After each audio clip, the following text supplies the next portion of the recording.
మేకపాటికి అవమానం. Dagadarthi YS MPP TDP కైవసం. ఉదయగిరిలో వర్షం. దళిత విద్యార్థి జేమ్స్ పై దాడి అమానుషం. ఉదయగిరిలో మినీ మహానాడు. అందుబాటులో ఉందా మాటలు చెప్పడం కాదు, ఈ తరంలో చేసి చూపిస్తా. ఎందుకంటే ఈ ఉదయగిరి నియోజకవర్గం ఒక అనాథ అనుకుంటున్నారు. నేను చెప్తున్నా, ఉదయగిరి జోలికి ఎవరు వచ్చినా సరే అభివృద్ధికి చేస్తానని చెప్తున్నా. కాబట్టి మనకి రాష్ట్రంలో 75 పథకాలు ఉంటాయి. నీకు తెలియనిటువంటి 75 పథకాలు ఉన్నాయి. వాటా మన హక్కుగా తీసుకుంటాం, భిక్షగా అడుక్కోం. కాబట్టి మన నుండి ఎంఎస్ఎంఈ పార్కులు రావాలా? ఆల్రెడీ ప్రపోజల్స్ పెట్టున్నాయి. మనకి ఒక ప్రభుత్వ ఇంజనీరింగ్ కళాశాల లేదు మన నియోజకవర్గంలో, అది ఇది సాధిస్తాం. తర్వాత ఒక సరైన డిగ్రీ కళాశాల లేదు మనకి.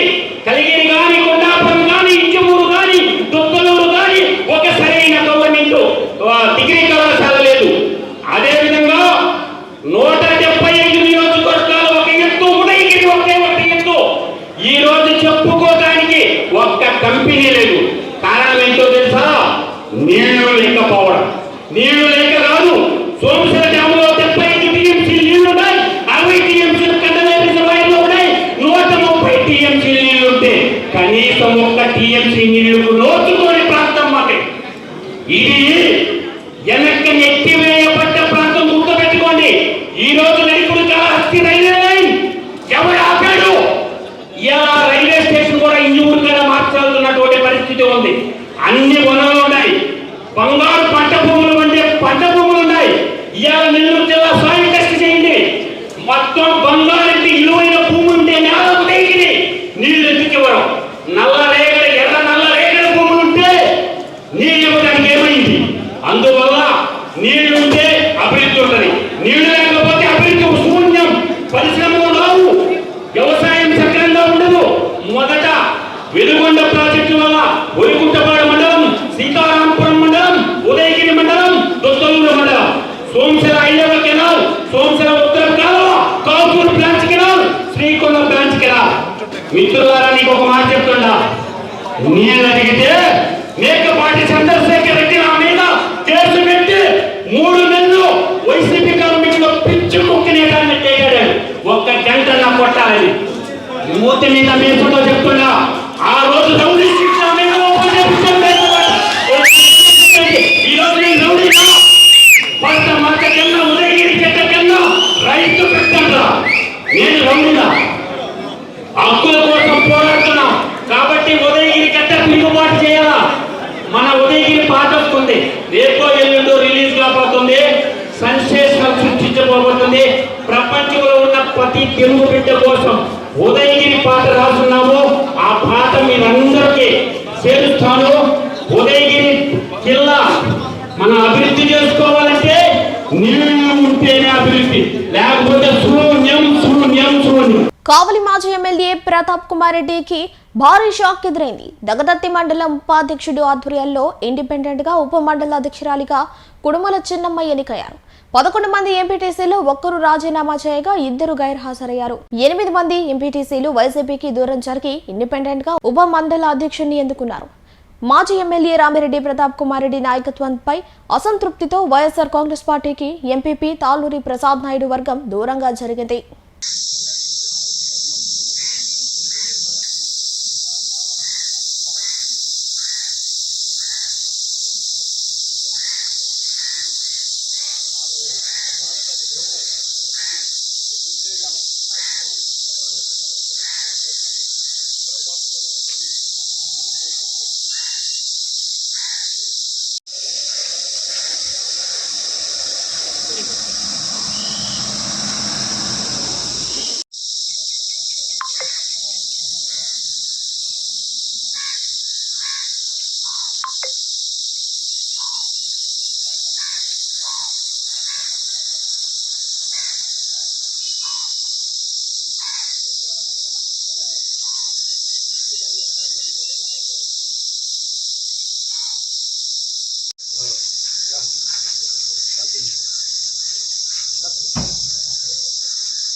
వీళ్ళ పాపం వచ్చాడండి.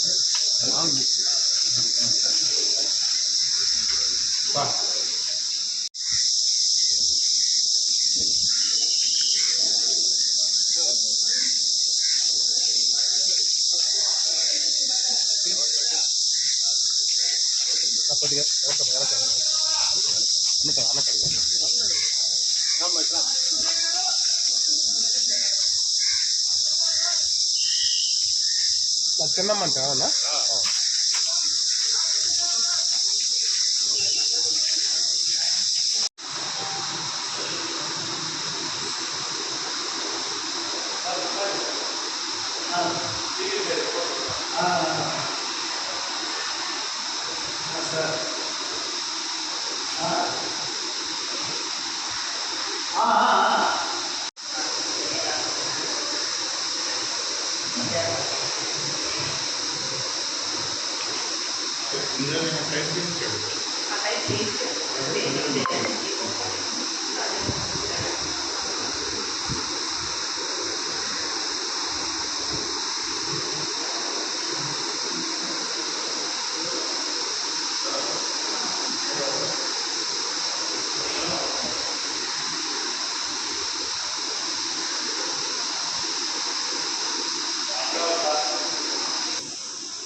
అండ్ అసలు వాటర్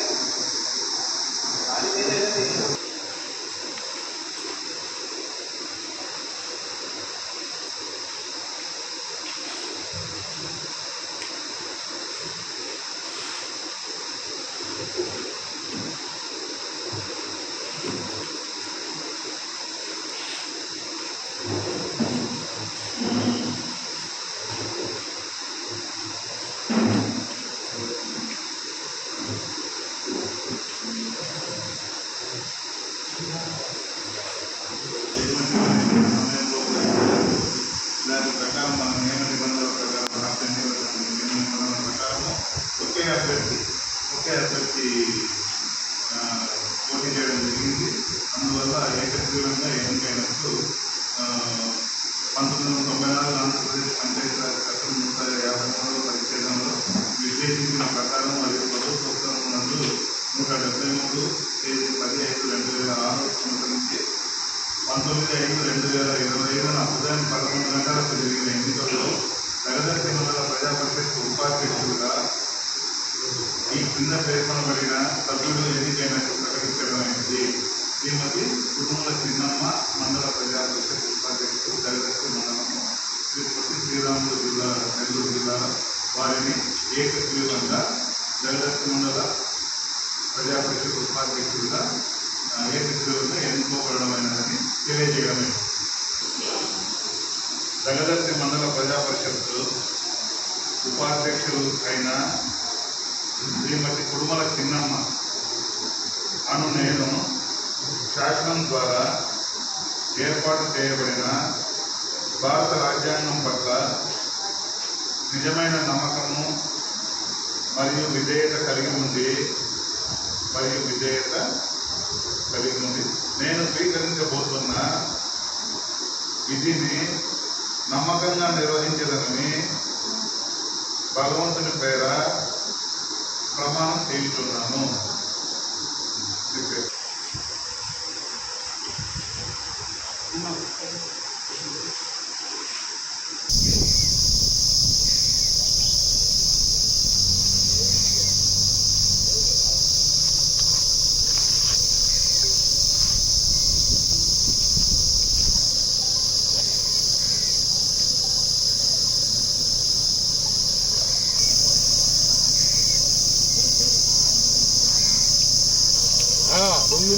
ఈరోజు మన వైస్ ఎంపీపీ ఎలక్షన్ సందర్భంగా ఈరోజు మేము ఒక నిర్ణయానికి వచ్చాము. ఈరోజు మేము కొనుగోలు చిన్నమ్మని దీనికి ఎందుకు వచ్చింది ఎలక్షన్ అంటే పేతల కామేశ్వరి అనే అమ్మాయి వెటనరీ పోస్ట్ వచ్చిన పాట అమ్మాయి ఈ ఎంపీటీసీకి రాజీనామా చేసిన కారణంగా ఈరోజు మళ్ళీ ఎలక్షన్ ఆఫీసరు మళ్ళీ ఇంకో వైస్ ఎంపీపీని ఎన్నుకోవాలని ప్రతిపాదిస్తే మేము ఈరోజు మా ఎంపీటీసీ సభ్యులు అందరం కలిసి ఈరోజు కుడుముల చిన్నమ్మకి మేము మద్దతు తెలిపాము ఇండిపెండెంట్ తరఫున. వైసీపీ పార్టీలో కదా ఉన్నారు. మేము పార్టీలకు అతీతంగా మేము వైసీపీ అని కాదు ఇంకోటని కాదు, మేము ఇండిపెండెంట్గా ఆ అమ్మాయిని ఎన్నుకోవాలని మా సభ్యులందరూ నిర్ణయించుకున్నారు. అదే విషయం మీకు అందరికీ తెలియజేయటం పత్రికలు. నెల్లూరు సిటీ అభివృద్ధిపై అధికారులు, కాంట్రాక్టర్లు, పార్టీ నేతలు, కోఆర్డినేటర్లతో రాష్ట్ర పురపాలక శాఖ మంత్రి పొంగూరు నారాయణ సమావేశమయ్యారు. రెవెన్యూ సమస్యల పరిష్కారంపై ప్రత్యేక దృష్టి పెట్టాలని అధికారులను ఆదేశించారు. ప్రభుత్వ భూములు ఆక్రమించాలన్న ఆలోచన మానుకోవాలని, ఆక్రమణలో ఉన్న ప్రభుత్వ భూములను తిరిగి స్వాధీనం చేసుకుని ప్రజోపయోగకరంగా వాటిని మారుస్తామని, త్వరలోనే సిటీ నియోజకవర్గంలో అభివృద్ధి పనులు పూర్తి చేస్తామని ఆయన తెలియజేశారు. సిటీ అభివృద్ధి పనులపై అధికారులు, కాంట్రాక్టర్లు, పార్టీ నేతలు, కోఆర్డినేటర్లతో రాష్ట్ర పురపాలక శాఖ మంత్రి పొంగూరు నారాయణ సమావేశమయ్యారు. రెవెన్యూ సమస్యల పరిష్కారంపై ప్రత్యేక దృష్టి పెట్టాలని మంత్రి నారాయణ ఆదేశించారు. ప్రభుత్వ భూములు ఆక్రమించాలన్న ఆలోచన మానుకోవాలని, ఆక్రమణలో ఉన్న ప్రభుత్వ భూములను తిరిగి స్వాధీనం చేసుకుని ప్రజోపయోగకరంగా వాటిని మారుస్తామని అన్నారు. త్వరలోనే సిటీ నియోజకవర్గంలో అభివృద్ధి పనులు పూర్తి చేస్తామని, ఆర్థిక ఇబ్బందుల్లో ఉన్నప్పటికీ అభివృద్ధి ఎక్కడా ఆగటం లేదని, ప్రజా సమస్యల పరిష్కారానికి ప్రాధాన్యత ఇస్తున్నామని అన్నారు. రాష్ట్రంలో 68 లక్షల రేషన్ కార్డులున్నాయి. 32,000 కోట్లు ప్రభుత్వానికి ఖర్చు అవుతుందని, నిబంధనల ప్రకారం అనర్హుల కార్డులు మాత్రమే తొలగిస్తామని ఆయన పేర్కొన్నారు. అర్హత ఉన్న ప్రతి ఒక్కరికి ప్రభుత్వ పథకాలు అందుతాయి. పార్కులు, పాఠశాలల పనులు 10 రోజుల్లో పూర్తి చేయాలని కాంట్రాక్టర్లను ఆయన ఆదేశించారు. డ్రైన్ల పనులను త్వరలోనే ప్రారంభిస్తున్నామని ఆయన సూచించారు. ఈ సమీక్షలో కార్పొరేషన్ కమిషనర్ నందన్, మాజీ మున్సిపల్ చైర్మన్ తాళపాక అనురాధ, మాజీ జెడ్పీటీసీ విజేతారెడ్డి, టీడీపీ నగర అధ్యక్షులు మామిడాల మధు, టీడీపీ డివిజన్ ఇన్ఛార్జీలు తదితరులు పాల్గొన్నారు. తిరుపతికి చెందిన దళిత విద్యార్థి జేమ్స్ పై దాడిని వైఎస్ఆర్సీపీ యువజన విభాగం జిల్లా అధ్యక్షులు ఊటకూరు నాగార్జున, విద్యార్థి విభాగం జిల్లా అధ్యక్షులు అశ్రిత్ రెడ్డి ఖండించారు. నెల్లూరు అంబేద్కర్ విగ్రహానికి పూలమాలలు వేసి వారు నివాళులర్పించారు. జేమ్స్ పై దాడికి వ్యతిరేకంగా నిరసన తెలిపారు. కూటమి ప్రభుత్వం అధికారంలోకి వచ్చిన నాటి నుంచి ప్రజలకు రక్షణ లేకుండా పోయిందన్నారు. కూటమి ప్రభుత్వం 11 నెలల పాలనలో ప్రజలపై దాడులు, దౌర్జన్యాలు తప్ప అభివృద్ధి, సంక్షేమం శూన్యమన్నారు. వైఎస్ఆర్ కాంగ్రెస్ పార్టీ జేమ్స్ పై దాడిని ఖండిస్తుందని వారు పేర్కొన్నారు. ఈరోజు రాష్ట్రంలో అంబేద్కర్ గారి రాజ్యాంగాన్ని పక్కన పెట్టి రెడ్ బుక్ రాజ్యాంగంతో పాలన సాగిస్తున్నారు అని చెప్పడానికి, కూటమి ప్రభుత్వం రెడ్ బుక్ రాజ్యాంగంతో పాలన సాగిస్తుంది అని చెప్పడానికి ఒక చిన్న ఉదాహరణే 2 రోజుల క్రితం జరిగిన తిరుపతిలో జరిగినటువంటి జేమ్స్ అనే ఒక దళిత యువకుడి మీద జరిగిన దాడి. అత్యంత అమానుషంగా, అత్యంత దారుణంగా ఆ పిల్లోడిని 2 రోజులు ఆ పిల్లోడిని నిర్బంధించి అత్యంత పైశాచికంగా ఆ పిల్లోడి పట్ల దాడి చేసి, అప్పటికి వాళ్ళ కక్ష తీరకపోయేసరికి ఆ పిల్లోడి నోట్లో మూత్రాన్ని పోసి వాళ్ళ పైశాచిక ఆనందాన్ని పొందిన పరిస్థితులు ఈరోజు ఆంధ్ర రాష్ట్రంలో చూస్తూ ఉన్నాం.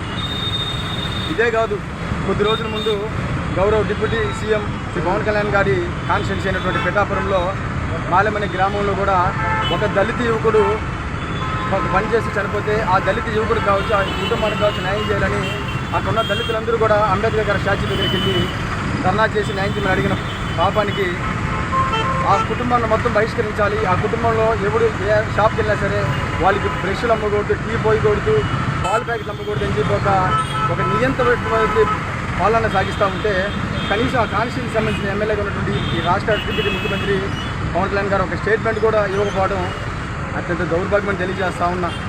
ఈరోజు ఈ రాష్ట్రంలో చంద్రబాబు నాయుడు గారు ప్రభుత్వం అధికారంలోకి వచ్చిన ప్రతిసారి కూడా దళితుల పట్ల అత్యంత హేయంగా, అత్యంత అమానుషంగా దాడులు జరుగుతూనే ఉంటాయనే దానికి గతంలో చంద్రబాబు నాయుడు గారు చేసిన కొన్ని వ్యాఖ్యలే ఇందుకు నిదర్శనమైన సంగతి మీకు తెలియజేస్తా ఉన్నా. ఆ వ్యాఖ్యలు కూడా మీకు చూపిస్తానన్నా. ఆ వ్యాఖ్యలు ఎంత దౌర్భాగ్యంగా ఉంటాయంటే, గతంలో ఇదే చంద్రబాబు నాయుడు గారు ముఖ్యమంత్రిగా ఉన్నప్పుడు 2014-2019 మధ్యలో ఎవరు మాత్రం ఎస్సీ కులంలో పుట్టాలనుకుంటారు అని ఆయన చేసిన వ్యాఖ్యలే ఈరోజు దళితుల పట్ల జరుగుతున్న దాడులకు నిదర్శనం తెలియజేస్తా ఉన్నా.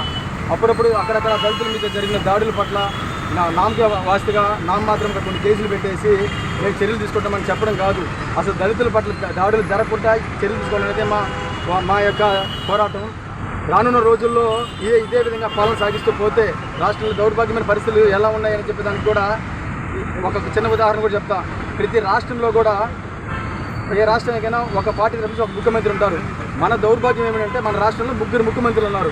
ఆ 3 ముఖ్యమంత్రుల వల్ల ఏ ముఖ్యమంత్రి ఏ ఆదేశాలు ఇస్తారో ఎవరు ఏం చెప్తారో అని తెలియక వాళ్ళకే అండర్స్టాండింగ్ లేకపోగా ఇట్లాంటి దాడులు జరుగుతూ ఉంటే వాళ్ళు ఎవరు ఏం మాట్లాడాలో అని తెలియని పరిస్థితుల్లో ఒక శాంతి భద్రతలే కాదు, శాంతి భద్రతతో పాటు ప్రతి ఒక్క శాఖ కూడా భ్రష్టు పట్టిపోయిందని చెప్పి తెలియజేయడానికే ఆ పిల్లడు జేమ్స్ అనే పిల్లడి మీద జరిగిన దాడి ఇంత నిదర్శనం తెలియజేస్తా ఉన్నా. ఇదే విధంగా కూటమి ప్రభుత్వం పరిపాలన సాగిస్తూ పోతే రాష్ట్రంలో రానున్న రోజుల్లో మాకు పథకాలు ఇవ్వండి మహాప్రభు అని ముఖ్యమంత్రి గారిని వేడుకునే స్థాయి నుంచి మేము ఈ రాష్ట్రంలో ప్రశాంతంగా బ్రతకనివ్వండి అనే స్థాయికి రాష్ట్రంలో ఉన్న పరిస్థితులు దిగజారుతాయని తెలియజేసుకుంటా ఉన్నా. అదే మా నాయకుడు జగన్మోహన్ రెడ్డి గారు ప్రభుత్వంలో 5 సంవత్సరాలు ముఖ్యమంత్రిగా ఉంటే దళితుల ఆత్మగౌరవాన్ని కాపాడే విధంగా విజయవాడ నడి బొడ్డులో అతి ఎత్తైన అంబేద్కర్ గారి విగ్రహాన్ని ఏర్పాటు చేసి దళితుల ఆత్మగౌరవాన్ని కాపాడే వ్యక్తి జగన్మోహన్ రెడ్డి గారు అయితే ఈరోజు ప్రభుత్వం అధికారంలోకి వచ్చిన ఈ సంవత్సర వ్యవధి కాలంలో దళితుల పట్ల హత్యలు, అత్యాచారాలు, దౌర్జన్యాలు, దాడులు ఇలా జరుగుతూ పోతూ ఉంటాయి. అంటే స్టార్టింగ్లో ఈ సంవత్సరాల్లో ఏం జరిగిపోయినా లాస్ట్ ఎలక్షన్కి వచ్చేసరికి అన్ని మర్చిపోతారనే పరిస్థితుల్లో ఒక భ్రమలో ఈరోజు కూటమి ప్రభుత్వం ఉంది. ఈరోజు ఎవడు కూడా ఏది మర్చిన పరిస్థితులు లేదు. సోషల్ మీడియా వచ్చింది, ప్రతి వీడియో కూడా, ప్రతి మాట కూడా, ప్రతి స్టేట్మెంట్ కూడా మనుషులు ప్రతి ఒక్కరు గుర్తుపెడుతున్న పరిస్థితులు ఉన్నాయి. ఇలా కాకుండా ఈ పరిస్థితులు చక్కదిప్పి ప్రజలకు ఇచ్చిన హామీలను అమలుపరచకపోతే ఏదైతే సూపర్ 6 అనే పథకాలతో ఈరోజు ప్రజలకి హామీ ఇచ్చి అధికారంలోకి వచ్చారో ఆ పథకాలను కానీ హామీలు కానీ మీరు అమలుపరచకపోతే రానున్న రోజుల్లో మీకే సూపర్ 6 ప్రజలు అమలుపరిచే పరిస్థితులు ఉన్నాయి. సూపర్ 6 అంటే ఎప్పుడు ఎన్నికలు జరిగినా మీకు 6 సీట్లు మాత్రమే ఇచ్చి మిమ్మల్ని ప్రజలు మీ పైన సూపర్ 6 హామీలు అమలుపరిచి మిమ్మల్ని ఇంట్లో కూర్చే పరిస్థితులు ఏర్పడతాయి. ఇలాగే కానీ మీరు పాలన సాగించుకుంటూ పోతే ప్రజలు తిరగబడి మీ పైన ఇంకా మీ తీవ్ర వ్యతిరేకతతో మీ పైన పోరాటం చేసే పరిస్థితి వస్తాయి. ఈ దాడిని వైఎస్ఆర్ కాంగ్రెస్ పార్టీ యువజన విభాగం తరఫున మేము తీవ్రంగా ఖండిస్తూ ఇది పట్ల కానీ మీరు కానీ చర్యలు తీసుకొని ముందు దళితుల పట్ల కానీ ఇదిగా కానీ మీరు కానీ ప్రవర్తించకపోతే దళితుల గౌరవాన్ని కాపాడే విధంగా కానీ మీరు పాలన కానీ సాగించకపోతే ఖచ్చితంగా రానున్న రోజుల్లో మేము వైఎస్ఆర్ కాంగ్రెస్ పార్టీ తరఫున మేము మరింత పోరాటాలను ఉధృతం చేస్తామని తెలియజేస్తా ఉన్నాం. టీడీపీ నేతృత్వంలోని కూటమి ప్రభుత్వం వచ్చిన దగ్గర నుంచి భారతదేశంలో ఆంధ్ర రాష్ట్రం అనేది క్రైమ్ క్యాపిటల్ ఆఫ్ ఇండియాగా తయారైంది. ఎందుకంటే ఈరోజు మనం చూసుకుంటే ప్రతిరోజు కూడా లెక్కలేనని హత్యలు, దోపిడీలు, కబ్జాలు, దౌర్జన్యాలు ప్రతి ఒక్కటి చూస్తూ ఉన్నాం. అదే కోవలో ఎక్కడైతే విద్యార్థులను కూడా బహుశా శ్రీ మంత్రి గారు నారా లోకేష్ గారు రెడ్ బుక్లో చేర్చారేమో అనే అనుమానం కలుగుతూ ఉంది. ఎందుకంటే విద్యార్థుల పట్ల కూడా రాష్ట్రంలో ప్రతి చోట ఏదో ఒక దగ్గర ఏదో ఒక దౌర్జన్యం జరుగుతూ ఉంది. ముఖ్యంగా మనం చూసుకుంటే నిన్నటి రోజున తిరుపతిలో చదువుకున్నటువంటి జేమ్స్ అనే ఒక విద్యార్థిని అత్యంత అమానుషంగా, దారుణంగా కొట్టి అతన్ని హింసించడం జరిగింది. అదేవిధంగా అతను ఒక దళిత విద్యార్థి, అతను ఒక దళితుడని అతన్ని కులం పేరుతో దూషించి ఎంతో అవమానించడం జరిగింది. దీన్ని వైఎస్ఆర్ విద్యార్థి విభాగం తరఫున మేము తీవ్రంగా ఖండిస్తూ ఉన్నాం. ఇదే చర్యలు కొనసాగితే ఖచ్చితంగా మేము ప్రభుత్వం పట్ల తీవ్రంగా నిరసన తెలుపుతామని చెప్పి ఈరోజు తెలియజేస్తా ఉన్నాను. మరోవైపు చూసుకుంటే ప్రశ్నిస్తాను అని చెప్పి పార్టీ పెట్టిన వ్యక్తి ఏ రాష్ట్రంలో ఎక్కడ ప్రశ్నిస్తున్నాడో తెలీదు. ఒక 2 నెలల ముందో 3 నెలల ముందో మహారాష్ట్రలో ప్రశ్నించాడు. ఆయన ఆంధ్రప్రదేశ్ రాష్ట్రం వదిలేసి పక్క రాష్ట్రంలో ప్రశ్నిస్తూ ఉన్నాడు. దీని పట్ల కూడా మేము తీవ్రంగా వ్యతిరేకిస్తూ ఉన్నాము. ఉదయగిరి అభివృద్ధికి తాను అన్ని ప్రయత్నాలు చేస్తున్నానని ఎమ్మెల్యే కాకర్ల సురేష్ అన్నారు. ఆయన మింజమూరులో మినీ మహానాడుకు హాజరయ్యారు. ఈ సందర్భంగా ఆయన మాట్లాడుతూ ఉదయగిరి నియోజకవర్గంలో ఇప్పటివరకు జరిగిన అభివృద్ధి శూన్యమని, మెట్ట ప్రాంతమని, మంచినీరు కూడా కొరతగా ఉందని ఆయన పేర్కొన్నారు. ఉదయగిరి అభివృద్ధి కోసం దీనికి సంబంధించిన అన్ని ప్రతిపాదనలు ముఖ్యమంత్రి నారా చంద్రబాబు నాయుడు ముందు ఉంచామని ఆయన తెలిపారు.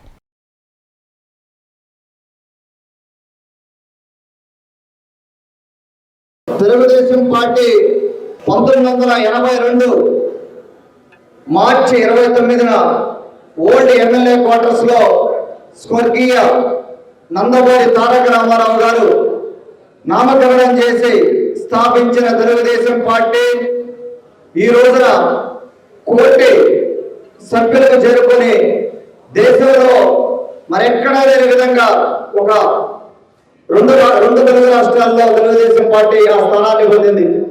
ఏ ఒక్క పార్టీకి ఇంత సభ్యత్వ నమోదు లేదు. మనము ఇంతకు ముందు మద్రాసీలుగా పిలువబడేవాళ్ళం. తెలుగు వారందరూ మద్రాసీలుగా పిలువబడేవారు. వారిని తిరగాల్సి తెలుగు వారిగా గుర్తింపు తెచ్చి ఇక్కడనే కాదు ఈవెన్ విదేశాల్లో కూడా మనల్ని ఎక్కడైనా కొంత ఇంతకు ముందు 20 సంవత్సరాల క్రితం మద్రాసీల కింద చూసేవాళ్ళు ఒక తెలుగు వారికి గుర్తింపు తెచ్చారు మన అన్న ఎన్టీఆర్ గారు. ఇప్పుడు దాకా మనం ఏం చేసుకున్నాం అంటే 11 నెలలైంది మన గవర్నమెంట్ వచ్చి. ఒకసారి ఓవరాల్ గా కూడా మనం గవర్నమెంట్ వచ్చిన తర్వాత ఆంధ్రప్రదేశ్ లో ఏం జరిగింది చూసుకుంటే చిన్న చిన్న పాయింట్స్ చూసుకుంటే మనకు ఫ్రీడమ్ ఆఫ్ స్పీచ్ ఇంప్రూవ్ అయింది.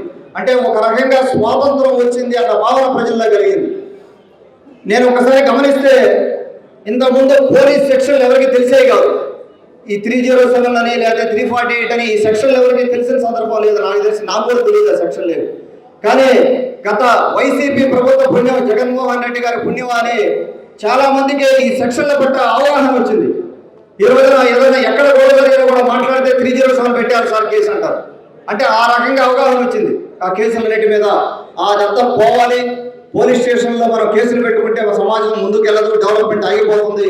దయచేసి ఆ విధంగా మనం ఆలోచన చేసి వీలైనంత వరకు గ్రామాల్లో సమస్యలు పరిష్కారం చేసుకోవాలి. ఇంకొకటి రెవెన్యూ సమస్యలు చాలా వస్తున్నాయి నా దగ్గరికి. ప్రతి ఒక్క రెవెన్యూ సమస్య పరిష్కారం చేసేదానికి 4 ఏళ్లలో నేను ప్రయత్నం చేస్తాను. 4 ఏళ్ళు మన గవర్నమెంట్ అయ్యేసరికి ఒక్క కుటుంబంలో కూడా రెవెన్యూ సమస్య లేకుండా మేము పరిష్కారం చేస్తాం. అన్న విజయనాథ్ రెడ్డి గారు కానీ మనకు గైడెన్స్ తోటి వారికి చాలా ఇంతకుముందు చేస్తున్నారు కాబట్టి వారు కానీ చంద్రబాబు యాదవ్ గారు కానీ మన వెన్నెడ్డి రెడ్డి గారు కానీ వీళ్ళంతా కూడా రెవెన్యూస్ పట్ల రెవెన్యూ సమస్యల పట్ల తెలిసినాడు కాబట్టి మనం ఖచ్చితంగా ప్రణాళిక సిద్ధం చేసుకుంటున్నాం. 4 ఏళ్లలో సాల్వ్ చేస్తామని చెప్తున్నాం. ఎవరు కూడా అధైర్యపడవద్దు. కొద్దిగా లేట్ అవ్వచ్చు, దయచేసి ధైర్యంగా ఉండండి. అన్ని కూడా పరిష్కారం చేస్తాం. అలాగే ఫోన్ చేసి అడగగానే 56 మంది ₹1,00,000 మెంబర్షిప్ తీసుకున్నారు. తెలుగుదేశం పార్టీకి నిధి సమకూరింది. అలాగే మనం గ్రౌండ్ లెవెల్ నుంచి 143 పంచాయతీల్లో కమిటీలు వేసుకుంటా ఉన్నాం. ఈ రోజున నేను ఎమ్మెల్యేగా నేను వెళ్ళాల్సిన అవసరం లేకపోయినా కూడా దాదాపుగా ఇప్పటికి 80 పంచాయతీలకి స్వయంగా వెళ్ళి గ్రామ కమిటీల్లో ఏమవుతుంది, గ్రామాల్లో ఏమవుతుంది, గ్రామ సమస్యలు తెలుసుకొని ఒకసారి లిస్ట్ రాసుకొని వాళ్ళకి భరోసా ఇచ్చి క్యాంపెయిన్లో మన పంచాయతీలు తిరగలేకపోయాను వాటికి వెళ్ళి తిరిగి చేయడం జరిగింది. చాలా వరకు కమిటీలు రాసుకోవడం జరిగింది. చాలా వరకు మనం వాళ్ళే కమిటీలు వేసుకొని అందరం పలకరించుకొని అంటే ఒక రకమైన బాధ కొంతమందిలో ఉండేది ఇంతకు ముందు. అంటే మనం కష్టపడుతున్నాము, మనల్ని గుర్తించే పరిస్థితి లేదు. మనం ఎమ్మెల్యే ఆఫీస్కి కానీ లేకపోతే మండల నాయకత్వం దగ్గర కానీ వెళ్ళలేని పరిస్థితి. అప్పుడప్పుడు వాళ్ళు మనల్ని గుర్తించట్లేదు అనే దాని నుంచి బయటికి తీసుకొచ్చి ప్రతి హ్యాబిటేషన్ లో కూడా ఎస్సీ సామాజిక వర్గం అవ్వచ్చు, ఎస్టీ సామాజిక వర్గం అవ్వచ్చు, బీసీ సామాజిక వర్గం అవ్వచ్చు, మన కాలనీలు అవ్వచ్చు, అన్ని చోట్ల కూడా 50 కుటుంబాలు ఉన్న ప్రతి చోట కూడా ఒక నాయకుడు పెరగాలి. నాయకుడిగా మనం ఉన్నందుకు మనం నాయకులను తయారు చేయాలన్న లక్ష్యంగా మనం ముందుకెళ్తా ఉన్నాం. ఒక నాయకుడు పెరగడం కాదు, 10 మంది నాయకులను తయారు చేస్తే రేపు పొద్దున పార్టీ సురక్షంగా ఉంటుంది. 10 ఏళ్ళైనా 20 ఏళ్ళైనా నారా లోకేష్ బాబు గారి నాయకత్వంలో యువత ఇంకా ముందుకు వస్తున్నారు. వారు ముందుకెళ్ళి పార్టీని బలోపేతం చేసుకునే అవసరం ఉంది. అలాగే మనం సిఆర్ఎంఎఫ్ దాదాపు 2 కోట్ల దాకా సిఆర్ఎంఎఫ్ నిధులు ఇవ్వడం జరిగింది. ఇన్సూరెన్స్ కేడర్ గురించి ఆలోచించే మొట్టమొదటి పార్టీ తెలుగుదేశం పార్టీ. ₹100 సభ్యత్వం అంటే సంవత్సరానికి ₹100 అంటే 2 సంవత్సరాలు కలిపి ₹200 సభ్యత్వం తీసుకుంటే ప్రమాదవశాత్తు ఇంటి యజమాని కనుక చనిపోతే వారికి ఇన్సూరెన్స్ ఈ మధ్య కూడా ఒక 5-6 క్లెయిమ్స్ మనం చేయడం జరిగింది. ₹5 లక్షల ఇన్సూరెన్స్ వస్తూ ఉంది. అలాగే క్యాడర్ ఎడ్యుకేషన్ ఎంతో మంది మన దగ్గరికి హెల్ప్ గురించి వస్తుంటారు. గౌరవ ముఖ్యమంత్రి గారు ఎంతో మందికి హెల్ప్ చేయడం జరుగుతూ ఉంది. విపిఆర్ గారు ఒక 6 వాటర్ ప్లాంట్లు ఈ మధ్య ఇవ్వడం జరిగింది. వారు కూడా డ్రింకింగ్ వాటర్కి పెద్దపీట వేసి. అలాగే బస్ సర్వీసుల గురించి చూస్తే మనకు వచ్చిన ప్రతి బస్ సర్వీసు రిక్వెస్ట్ తీసుకొని 30 రూట్లకి 30 రూట్స్కి మనం బస్సులు సర్వీసులు వేయడం జరిగింది. కమ్యూనికేషన్ వైపు చూసుకుంటే మనం మేజర్ ప్రాబ్లం మనకి ఏంటంటే ఇక్కడ ఉదయగిరి నియోజకవర్గంలో 8 మండలాల్లో సిగ్నలింగ్ ప్రాబ్లం, 0 సిగ్నల్. కొన్ని చోట్ల అసలు సిగ్నల్ కంప్లీట్గా లేదు. దానికి మన టెలికాం డైరెక్టర్గా నియమితులైన అనూష గారు మన ఎంపీ గారితో వర్క్ చేసి, అలాగే నేను పెమ్మసాని చంద్రశేఖర్ గారితో గౌరవ సెంట్రల్ మినిస్టర్ అయిన వారితో కూడా మాట్లాడడం జరిగింది. వారు టవర్లు ఇస్తామని చెప్పారు. ఒక 20 టవర్లకి మనకు శాంక్షన్ వచ్చింది. ఈ టవర్స్ కానీ వేసుకోగలిగితే 8 మండలాల్లో మన 4 సంవత్సరాలు ఈ గవర్నమెంట్ అయ్యేలాగా ఎక్కడ కూడా సిగ్నల్ సమస్య లేకుండా చేయాలని, ఎందుకంటే చాలా మంది ఇంట్లో నుంచి వర్క్ చేస్తున్నారు ఐటీ ఎంప్లాయీస్ కూడా, వారందరికీ కూడా ఎందుకంటే టెక్నాలజీ అనేది చాలా ఇంపార్టెంట్ ఈ రోజున మనకు. అందుకని దాని మీద మనం ప్రత్యేక దృష్టి పెట్టున్నాం. మొదటి నుంచి కూడా ఆ టవర్స్ వచ్చి సిగ్నల్ అందరికీ అందుబాటులో ఉండేట్టుగా చేయబోతా ఉన్నాం. తర్వాత ఇరిగేషన్ లో ఆల్రెడీ అన్న మాట్లాడారు. మనకు 149 వాటర్ ట్యాంక్స్ ఉంటే వాటన్నిటికీ కూడా నీటి సంఘాలు ఎలక్షన్ చేసుకోవడం జరిగింది. ఇప్పుడు ఒక 2.5 కోట్లతోటి కొంత కార్యక్రమం చేసుకుంటా ఉన్నాం. కాకర్ల చారిటబుల్ ట్రస్ట్ నుంచి దాదాపుగా 2 ఏళ్ళు మనం రోజుకి 600 మందికి మనం ఫీడ్ చేయడం జరిగింది. కానీ ఒక చిన్న లీజింగ్ సమస్య వల్ల మనం కొద్ది రోజులు ఆపాల్సి వచ్చింది. అది ఇప్పుడు వింజమూరులో అన్నా క్యాంటీన్ వస్తూ ఉంది. ఇంకా మనకు అందుబాటులో అవకాశం ఉంటే ఇతర మండలాల్లో కానీ మన నాయకులు కొంతమంది ముందుకు వస్తే మన క్యాంటీన్లు మళ్ళీ స్టార్ట్ చేసేదానికి అవకాశం ఉంది, ఈ వింజమూరు ఒకటే కాకుండా. అలాగే మనకు డిఎస్సి నోటిఫికేషన్ ఇచ్చారు. తర్వాత ల్యాండ్ టైటిలింగ్ యాక్ట్ క్యాన్సిల్ చేశారు, దాని ఇబ్బందులు చూసుకొని. అలాగే గార్బేజ్ ట్యాక్స్ రిమూవ్ చేశారు. అలాగే కరెంటు ఛార్జీలు ఇంక్రీజ్ చేయలేదు. ఫ్రీ శాండ్ పాలసీ తీసుకొచ్చారు. ప్రతి ప్రీస్ట్కి 20,000 రూపాయల జీతం, అలాగే ఇమామ్స్కి 15,000 రూపాయల జీతం. అలాగే మన రియల్ పై తర్వాత మనకు ఒక రంజాన్ తోఫా ఇవ్వడం లేదైతే నా దృష్టికి తీసుకొచ్చారు. మన తీర్మానంలో పెట్టి దాన్ని ముందుకు తీసుకెళ్ళడం జరుగుతూ ఉంది. అలాగే రియల్ పై ఉమెన్స్ మైనారిటీ కాలేజ్ గురించి మన దృష్టికి తీసుకొచ్చారు, దాన్ని కూడా మనం తీర్మానంలో పెట్టడం జరుగుతూ ఉంది. అలాగే పాస్టర్స్ కి 5,000 రూపాయలు ఇవ్వడం జరుగుతూ ఉంది. ఫిషర్మెన్ కి 20,000, అన్నదాత సుఖీభో కింద ఎన్నో అన్న క్యాంటీన్లు పెట్టడం జరిగింది. ఇన్వెస్ట్మెంట్ దాదాపు 5 లక్షల కోట్ల రూపాయలకి ఇన్వెస్ట్మెంట్స్ అప్రూవ్ అయ్యే 3 లక్షల జాబులకి మనం ముందుకు వెళ్తా ఉన్నాం. అందరినీవా కాలువ కానీ, తర్వాత లిక్కర్ పాలసీ చూసాం. ఈ రోజున ఎక్కడ కూడా మనకు దాన్ని ట్రాన్స్పరెంట్ గా ఎవరు కూడా నాయకులు కానీ మేము కానీ ఎక్కడ కూడా ఎవరు ఇన్వాల్వ్ అవ్వట్లేదు. ఆ లిక్కర్ షాప్స్ కానీ మనకి ఎన్ని ఉన్నాయి, ఆ షాప్స్ ఓనర్స్ ఎవడో కూడా మాకు తెలియని పరిస్థితి. ఈ రోజున దాన్ని ట్రాన్స్పరెంట్ గా దాన్ని తీసుకెళ్తా ఉన్నాం. కొంతమంది బెల్ట్ షాపులు ఎక్కువైపోయినాయి అని చెప్పి నా దృష్టికి తీసుకొచ్చారు. వాటి మీద సీరియస్ గా యాక్షన్ తీసుకోవడం చెప్పడం జరిగింది. అలాగే మీరు ఒక్కొక్క మన నియోజకవర్గంలో, ఇది ఓవరాల్ గా స్టేట్ వైడ్ జరిగితే మన నియోజకవర్గంలో ఒక్క నరేగా కిందనే మనం సీసీ రోడ్లు అవ్వచ్చు, తర్వాత గోబర్ షెడ్స్ అవ్వచ్చు, సోప్ పిట్స్ అవ్వచ్చు, పల్లెవనాలు అవ్వచ్చు, ఫామ్ పాండ్స్ అవ్వచ్చు, ప్లాంటేషన్ కానీ, దుర్గంపల్లి దగ్గర మన రోడ్డు కానీ, ఉదయగిరి ట్యాంక్ బండ్ బ్యూటిఫికేషన్ ప్రాజెక్టులు కానీ, ఇవన్నీ చూసుకుంటే దాదాపుగా 53 కోట్లతోటే మనం అభివృద్ధి కార్యక్రమాలు చూసుకుంటా ఉన్నాం ఈ రోజున ఇక్కడ. అలాగే రోడ్స్ దాదాపుగా ఒక 65 కోట్లతోటి రోడ్లు మన కలిగిరి నుంచి కొండాపురం వరకు, అలాగే వింజమూరు నుంచి చాకలకొండ వరకు ఆ రోడ్డు కానీ, అలాగే జలదంకి నుంచి ఆ రోడ్డు కానీ తెడుపాడు రోడ్డు కానీ, తర్వాత భైరవరం రోడ్డు కానీ, తర్వాత ఇంకొక 3 రోడ్లకి మనం గట్టిగా కృషి చేయడం జరుగుతూ ఉంది. ఒకటి సంగం నుంచి కలిగిరి రోడ్డు, అలాగే నందవరం నుంచి ఉదయగిరి రోడ్డు, దానికి టెంపరీ రిపేర్కి ఒక 2.5 crores రావడం జరిగింది. నందవరం నుంచి ఉదయగిరి రోడ్డు మన కలది, మనం ఖచ్చితంగా దాన్ని కంప్లీట్ చేసి తీరుతాం ఈ 4 ఏళ్లలో. దాని విధంగా కృషి చేస్తూ ఉన్నాం. అలాగే నెల్లూరుపాలెం నుంచి వింజమూరు రోడ్డు ఒకటి కూడా చేసుకోవాల్సిన అవసరం ఉంది మనం R&D కింద, అది కూడా మనం చేసుకోవాలి. 3 రోడ్లు కానీ కనెక్ట్ అయితే నేషనల్ లెవెల్ని మనం కనెక్ట్ అయిపోయే సందర్భం. అలాగే ఒకసారి మనం వీటన్నిటి కూడా చూసుకుంటే మన శాంక్షన్ అయిన రోడ్లు కానీ ఇవన్నీ కానీ చూసుకుంటే దాదాపుగా ఇది ఒక 65 కోట్లకి మనం వర్క్స్ జరుగుతూ ఉన్నాయి ఈ రోజున. ఒక్కసారి ఫార్మర్స్ గురించి ఆలోచిస్తే టొబాకో గురించి చెప్పారు రామారావు టొబాకో గురించి చెప్పారు. గిట్టుబాటు ధర రావడం లేదని చెప్పి దానికి ప్రత్యేకంగా కృషి చేయడం జరుగుతూ ఉంది. ప్యాడీ ఇష్యూ కూడా ఎక్కడ మనకు రాలేదు. ఒక జలదంకి కొండాపురంలో ఎక్కడ ప్యాడీ గవర్నమెంట్ కొనుగోలు చేయడం జరిగింది. హార్టికల్చర్ కానీ, అలాగే తర్వాత మనకు ఈ కామధేను బ్రీడింగ్ సెంటర్ ఉంది. కామధేను బ్రీడింగ్ సెంటర్ని 2-3 సార్లు నేను విజిట్ చేయడం జరిగింది. దాదాపుగా 2,500 ఎకరాల్లో ఉన్నది. ఒక క్వాలిటీ బ్రీడింగ్ సెంటర్ అక్కడ ఉంది మనకు. అక్కడి నుంచి ఎన్నో క్యాటిల్స్, ఎన్నో గొప్ప జాతులు అక్కడి నుంచి మనం ప్రొడ్యూస్ చేసుకోవడం జరుగుతూ ఉంది. దాన్ని సెల్ఫ్ సస్టైనబుల్ మోడల్లో తీసుకుని వెళ్ళి పీత్ రోడ్ మోడల్ యూజ్ చేసి అక్కడ ఒక 2 పాండ్స్ ఉంటే ఒక 20 లక్షలు పెట్టి ఇప్పుడు ఖర్చు పెట్టి దానికి నీళ్ళు ఇచ్చే పరిస్థితి ఉంది. నీళ్ళు ఆ ప్రాజెక్ట్ స్టార్ట్ అవుతా ఉంది. అది అయిన తర్వాత దానికి వాటర్ వస్తే ఆ కామధేను బ్రీడింగ్ సెంటర్ కూడా ఎక్కువ డెవలప్ అయ్యేదానికి అవకాశం ఉంది. దాంట్లో మనం వెటర్నరీ కాలేజ్ అడుగుతా ఉన్నాం. ఫ్యూచర్లో అసెంబ్లీలో కూడా నేను మాట్లాడడం జరిగింది దాని గురించి. అదొకటి, దాని మీద కూడా హెల్త్ దృష్టి పెట్టడం జరుగుతూ ఉంది. పూర్తిగా ఎలక్ట్రిసిటీ నిర్వీర్యం చేయడం జరిగింది. అంటే డిమాండ్ వర్సెస్ సప్లై అంటే వాళ్ళు ఎంత డిమాండ్ ఉందో చూసుకోకుండా సప్లైని పెంచాల్సిన అవసరం ఉంది. అది చేయలేదు. అంటే ప్రతి ఒక్కరు ఫైనాన్షియల్ సిచ్యువేషన్ మెరుగుపడిన తర్వాత ఏసీలు ఎక్కువ పెట్టుకుంటున్నారు, యూసేజ్ ఎక్కువ పెరిగింది కాబట్టి మనం ఆ సప్లై కూడా పెంచాల్సిన అవసరం ఉంది. ఇన్ఫ్రాస్ట్రక్చర్ మీద ఎక్కువ స్పెండ్ చేయలేదు. అవి కూడా ఈ సంవత్సరం దాని మీద కూడా దృష్టి పెట్టి మనం 4 సబ్స్టేషన్లు ట్రాన్స్ఫార్మర్లు రీసెంట్గా రివ్యూ పెట్టడం జరిగింది ఎస్సీ గారిని ఇక్కడ పిలిపించి. అలాగే ఇంకొక పెద్ద సబ్జెక్ట్ టూరిజం గురించి మనం పెద్దపేట వేయడం జరుగుతూ ఉంది. ఉదయగిరి నియోజకవర్గంలో ఉదయగిరి కోట ఉంది. ఆ కోట మీద మనం రోడ్ వేసుకోగలిగితే ఇన్వెస్టర్స్ రెడీగా ఉన్నారు. పైన మనం కొన్ని ఏదైనా టూరిజం స్పాట్స్ క్రియేట్ చేయడానికి. అలాగే 365 గుళ్ళు ఉన్నాయి ఉదయగిరి కోటలో. ఆ 365 గుళ్ళలో కొన్నన్నా కనీసం మనం బాగు చేసుకోగలిగి కింద కృష్ణ మందిరం అయినా కనెక్ట్ చేసుకోగలిగితే ఒక టూరిస్ట్ స్పాట్ కింద చేసుకోవచ్చు. తర్వాత సిద్ధేశ్వరం గుడి ఒకటి, మన వెంగమాంబ తల్లి గుడి ఒకటి, ఈ 3 కనెక్ట్ చేసుకుంటే కొంత టూరిజం డెవలప్ చేస్తే కొంత ఎంప్లాయ్మెంట్ కూడా వచ్చే అవకాశం ఉంది. ఆ విధంగా కృషి చేస్తా ఉన్నాం. మొదటి నుంచి కూడా మనం దాదాపుగా మన వెంగమాంబ గుడికి 6.5 కోట్లతోటి ప్రపోజల్స్ పెట్టడం జరిగింది. ఒక 4 కోట్ల ప్రపోజల్ మనకు దాదాపుగా శాంక్షన్ అయ్యింది. ఈ 4 కోట్లు మన వెంగమాంబ తిరణాల తల్లి మన తిరణాలు అయిపోగానే మన డెవలప్మెంట్ వర్క్ స్టార్ట్ చేసి ఆ గుడికి కూడా మనం డబ్బు ఖర్చు పెట్టడం జరుగుతూ ఉంది. అలాగే ఒకసారి మనం ఇండస్ట్రీస్ చూసుకుంటే ఇండస్ట్రీస్ చూసుకుంటే మొదటి నుంచి కూడా దానికి మనం పెద్దపేట వేస్తున్నాం.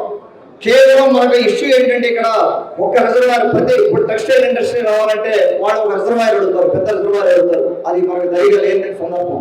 అట్లా కొన్ని ఇబ్బందులు ఉండడం వల్ల కొన్ని పెద్ద కంపెనీలు తీసుకురాలేకపోతున్నాం. కానీ చాలా వరకు మనం ప్రయత్నం చేస్తా ఉన్నాం. బయోసిఎన్జి ఎనర్జీ సెక్టార్లో 2 ఇన్వెస్టర్స్ ముందుకు వచ్చారు. రేపు కలిగిరి టౌన్లో కలిగిరి మన టోల్ గేట్ దగ్గర ఒక ప్రాజెక్ట్ స్టార్ట్ అవబోతా ఉంది జూన్లో. అలాగే ఇంకొకటి 22 టన్నులతోటే బయోసిఎన్జి అంటే ఈ నేపియర్ గ్రాస్ ప్రొడ్యూస్ చేసి ఫార్మర్స్కి దాదాపుగా ఒక 2000 ఎకరాలు వాళ్ళు కానీ మన నేపియర్ గ్రాస్ కానీ రీచ్ చేసుకుంటే ఒక 25 టన్స్కి 25 to 30 టన్స్కి మనం ఈ బయోసిఎన్జి ప్రొడ్యూస్ చేయొచ్చు. అలాగే రిలయన్స్ నుంచి కూడా బయోసిఎన్జి ప్లాంట్ మనకు వచ్చే సందర్భం ఉంది.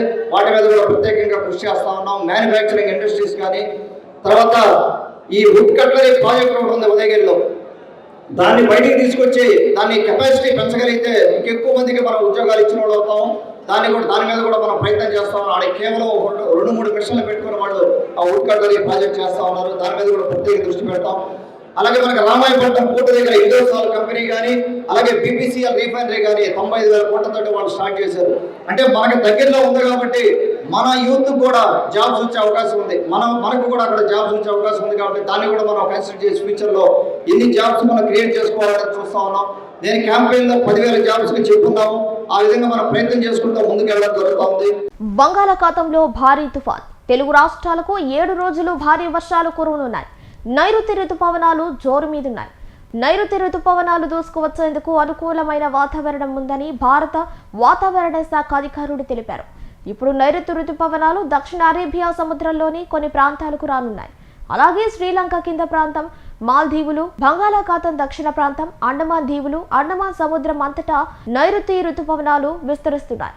రానున్న 2-3 రోజుల్లో ఇవి మధ్య బంగాళాఖాతంలోకి కూడా వస్తాయని ఐఎండీ తెలిపింది. బంగాళాఖాతంలో భారీ తుఫాన్. తెలుగు రాష్ట్రాలకు 7 రోజులు భారీ వర్షాలు కురవనున్నాయి. నైరుతి రుతుపవనాలు జోరు మీదున్నాయి. నైరుతి రుతుపవనాలు దూసుకొచ్చేందుకు అనుకూలమైన వాతావరణం ఉందని భారత వాతావరణ శాఖ అధికారులు తెలిపారు. ఇప్పుడు నైరుతి రుతుపవనాలు దక్షిణ అరేబియా సముద్రంలోని కొన్ని ప్రాంతాలకు రానున్నాయి. అలాగే శ్రీలంక కింద ప్రాంతం, మాల్దీవులు, బంగాళాఖాతం దక్షిణ ప్రాంతం, అండమాన్ దీవులు, అండమాన్ సముద్రం అంతటా నైరుతి రుతుపవనాలు విస్తరిస్తున్నాయి. రానున్న 2-3 రోజుల్లో ఇవి మధ్య బంగాళాఖాతంలోకి కూడా వస్తాయని ఐఎండీ తెలిపింది. ఆగ్నేయ బంగాళాఖాతంలో ఒక ఆవర్తనం ఉండటంతో మేఘాలు సముద్ర మట్టం నుంచి 3.1 కిలోమీటర్ ఎత్తులో మొదలై 5.8 కిలోమీటర్ల వరకు విస్తరించి ఉన్నాయి. అలాగే మరో ఆవర్తనం మధ్య బంగాళాఖాతంలో ఏర్పడింది. ఇది కోస్తాంధ్రకు దగ్గరలోనే ఉంది. దీనివల్ల సముద్ర మట్టం నుంచి 1.5 కిలోమీటర్ల ఎత్తులో మేఘాలు, గాలులు గుండ్రంగా తిరుగుతున్నాయి. ఈ ఆవర్తనం త్వరలో అల్పపీడనంగా మారి తర్వాత తుఫాన్గా మారుతుందని అంచనా వేస్తున్నారు. దీనికి ఆల్రెడీ శక్తి అనే పేరు కూడా పెట్టారు.